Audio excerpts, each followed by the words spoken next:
It's 1721, and the British colony of Boston has 12,000 people, but by the end of the year, almost 6,000 people would be infected, and 800 people would be dead of smallpox. This is how one doctor risked everything to try and stop it, while everyone in town tried to stop him. Boston recently isn't doing so good.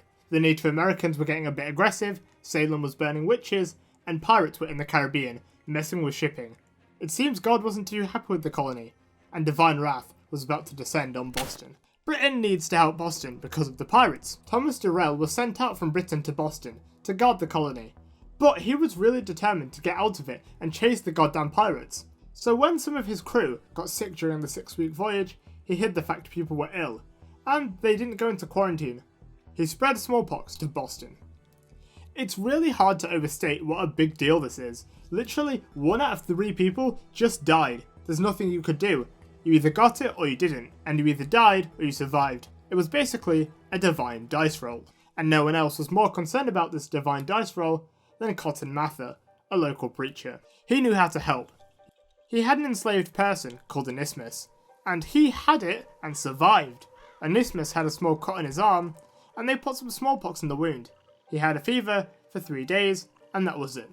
But no one's going to trust the word of a black man, so Mather needs more evidence. He finds an account of somebody in Constantinople that basically said the same thing, and he even finds a letter from the Royal Society of England saying the same thing. He thinks that if this plague was God's wrath, would stopping it mean he was defying God? I mean, he's the same guy that started the Salem witch trials, so I don't think his grasp on what God wants was too tight. But after a couple of weeks of men, women and children dying, he decides to tell the town doctor, William Douglas. It doesn't go well. The fatality rate for smallpox is already 30%. You want to make it higher by deliberately infecting healthy people? Your idea is batshit insane. Give me that. Luckily, there was one batshit person willing to listen to Mather. Zabdiel Boleston. Seeing the death toll, he asked Mather for the papers and stats for the treatment. He decided to try it on his own 13-year-old son. You might think this is super reckless, but 20 years ago, Boleston and his wife almost died from smallpox. So if there was any hope for his kid not dying from it, he was taking it. But it was one hell of a risk, especially because Douglas wouldn't give the study back, so he had to rely on Mather's memory of the study. When his kid was in quarantine, Boylston went around the town treating patients, and he saw the stares, heard the abuse, and felt the terror of the town. Why the hell was this guy infecting his own kid? You're upping the risk of infection. We all could die because of your stupid actions. And then his kid starts running a massive fever. After a couple of days, it subsided. But the colony heard, and they were angry. Being God-fearing Christians, was he really that reckless to try it on his youngest son and spread the disease to other people? The town council told him to cease and desist. It might have been for the best, too, until 3 people showed up at his door and asked to be inoculated.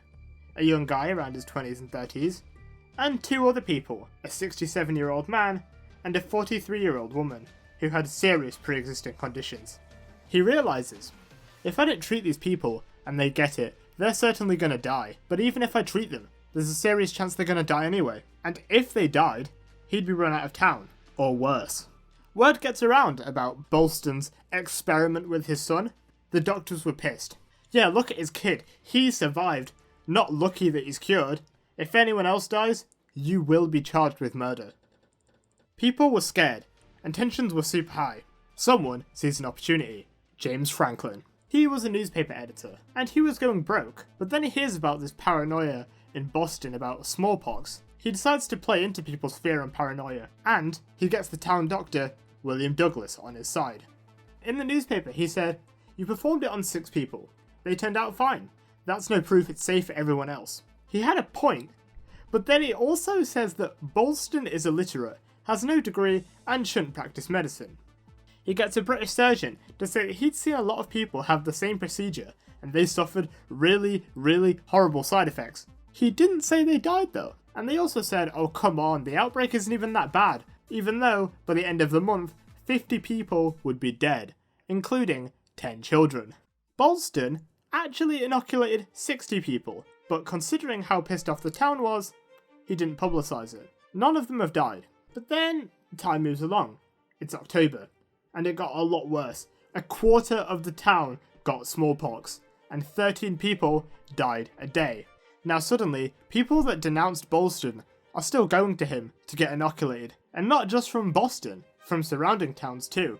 And they were spreading more smallpox into Boston. People were so terrified that Boston was actually causing this influx of disease that they firebombed his house. 47 people died by October 6th, and more than 100 people got infected. But Boston was nowhere to be seen, because, finally, one person he treated died of the disease. He could be tried for murder, so he has to leave. But, literally a week later, Boston hears the news that the king authorised a trial of inoculation in Newgate Prison. At least Boylston has some credibility, but he's still prevented from helping. The epidemic burned itself out 4 months later. Even though this doesn't seem like a big deal, especially compared to diseases of today, Annismus's knowledge, Mather's initiative, and Boylston's balls kick-started inoculation in America. This would be super helpful a few decades later. But the most interesting legacy is in James Franklin's newspaper. In 1720, this was the only independent newspaper in America. He could say what he wanted, how he wanted. By 1775, there were 37 newspapers.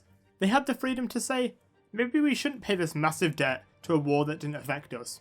Maybe we shouldn't pay taxes for this tea. Maybe we shouldn't listen to Britain. We can be independent. But that's a story for another time.